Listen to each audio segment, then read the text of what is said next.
Now, Demis Hassabis said in an interview in the Sunday Times this weekend, he said AI can act as a multiplier for human ingenuity. What could be more exciting than that?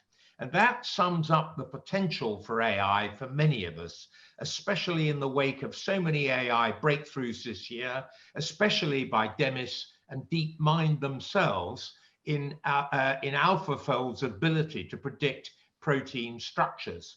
And of course, the work of the APPG tries to look at all aspects of the potential as well as the risks of AI that need mitigating. And the AI, as I hope befits a technology group, has adapted extremely well to our remote and hybrid life in Parliament over the last 9 months. And we've held a variety of really well attended virtual meetings, many of them thrown up by COVID. And Birgitte's mentioned some of them. We've talked about embedding AI tools in teaching and learning, how AI can help in the fight against COVID, AI transformation in business, corporate decision making and AI in investment, designing fair and robust AI assessment systems in education and learning, which is much to be desired, the privacy implications of face and emotion recognition technologies, and the role of AI technologies in the post-COVID recovery.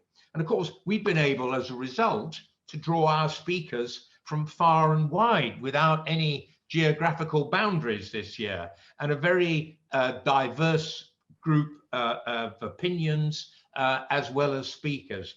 And of course, we could fit far more people into our Zoom calls than we ever could into a parliamentary committee room. And of course, that's not forgetting some of the non-virtual meetings we managed to squeeze in before the lockdown in March. As Birgitte says, our agenda for next year is ambitiously entitled, next 2 years, is ambitiously entitled Embracing the AI Revolution. And I'm sure it'll be no less absorbing and relevant than the program that we've been following for the last 2 years. And as she's explained, we've got the evidence session on the national data strategy. And as she's described, I mean, many of us have given evidence to the national data strategy. This impacts hugely on the work of AI developers and those who are applying AI and training AI.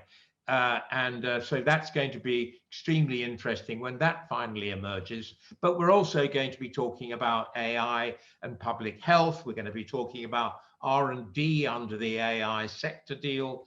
And of course, the impact of AI on workers and the workplace. Probably now, I suspect, the biggest item on the agenda, given the impact on employment and the digital transformation that's taken place as a result of COVID.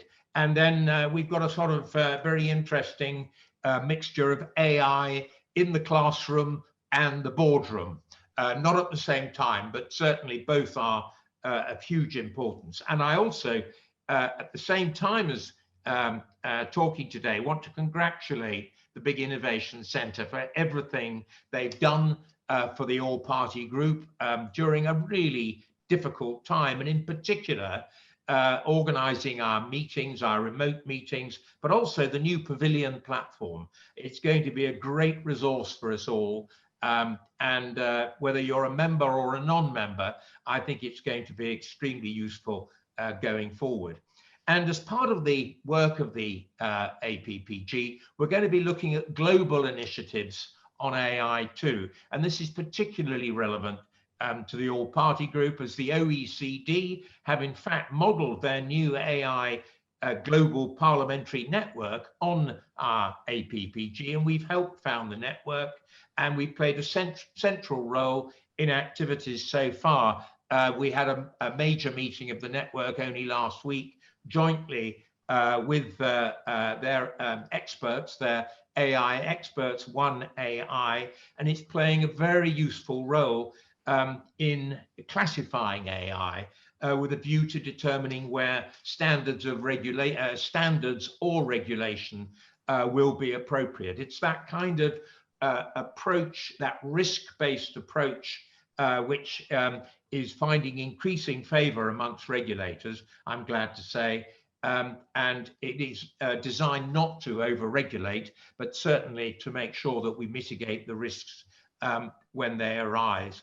One of the most rewarding aspects for Stephen and I in co-chairing the All-Party Group has been achieving our objective of building a vibrant community of AI academics, policymakers, developers, adopters, advisors, and investors since formation back in 2016. And I hope in that period of time, well, I know you've influenced us, and I hope that our AI evidence sessions have influenced you. And thank you so much to all of those here today for being part of our APPG community and contributing to our discussions and the strength of our community. And all of us as officers really appreciate your involvement and support.